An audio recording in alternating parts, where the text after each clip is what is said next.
Bienvenue sur ma chaîne. Lors du match aller des quarts de finale de la Ligue des champions de la CONCACAF, Hugo Lloris a triomphé dans son affrontement avec Lionel Messi. Une rencontre peu flamboyante sur le terrain malgré la présence d'un public d'exception dans les tribunes. Une nouvelle averse d'étoiles s'est abattue sur Los Angeles. Avant de continuer, prends le temps de souscrire et appuyer sur la touche de notification pour les futures vidéos.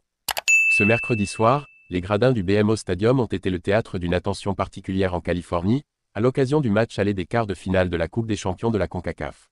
Cette rencontre opposait les éminentes équipes du Los Angeles FC et de l'Inter Miami, représentant l'élite du football en Amérique du Nord, en Amérique centrale et dans les Caraïbes. Au cours d'une rencontre marquée par un manque d'opportunités, les coéquipiers d'Hugo Lloris ont réussi à s'imposer sur leur terrain avec un score de 1-0, et ce, en dépit de la présence sur le terrain des 4 icônes de l'équipe floridienne, Lionel Messi, Jordi Alba, Luis Suarez et Sergio Busquets.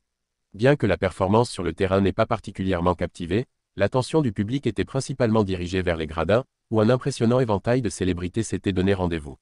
Avant le match, c'est principalement Olivier Giroud, qui n'a pas participé au jeu et présente une condition physique limitée, qui a été photographié aux côtés du propriétaire de l'Inter Miami, David Beckham. Les deux illustres footballeurs étaient rejoints par Jimmy Butler, ailier des Warriors de Golden State. Quelques minutes plus tard, le basketteur est arrivé accompagné de plusieurs coéquipiers, qui se prépareront à affronter les Lakers lors de la nuit de jeudi à vendredi, au bord du terrain pour rencontrer le champion du monde espagnol, Sergio Busquets. Son meneur, Stephen Curry, ne sera aperçu qu'ultérieurement dans les tribunes, applaudissant le but inscrit par l'international salvadorien Nathan Ordaz. D'autres figures emblématiques se succéderont sur les écrans de la télévision américaine ce soir, notamment le chanteur Lionel Richie, l'entraîneur de l'équipe d'Argentine Lionel Scaloni, ainsi que l'actrice et rappeuse Becky G. D'un autre côté, Lionel Messi et l'Inter Miami, ayant interrompu leur impressionnante série d'invincibilité de 9 matchs toutes compétitions confondues cette saison, devront faire preuve de davantage de créativité lors du quart de finale retour, qui se tiendra à domicile jeudi prochain.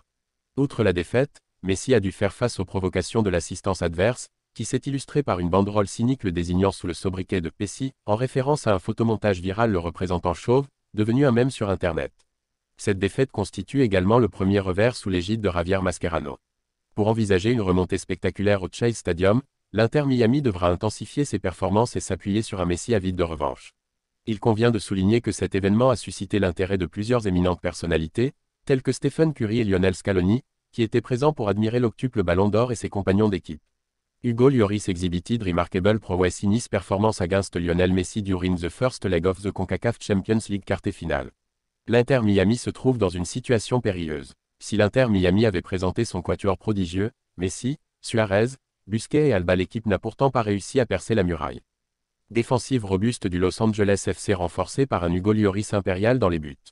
Le gardien français a habilement contré 2 tentatives du capitaine argentin, obstruant ainsi la possibilité pour l'octuple Ballon d'Or de se démarquer. Le Los Angeles FC a démontré une supériorité manifeste dans son jeu offensif et a été gratifié de ses efforts à la 57e minute, lorsque Nathan Ordaz, recevant une passe de Marco Delgado, a délivré une frappe précise depuis 20 mètres, qui a franchi la ligne de but pour inaugurer le tableau d'affichage. Merci d'avoir regardé cette vidéo et je vous prie de laisser vos commentaires.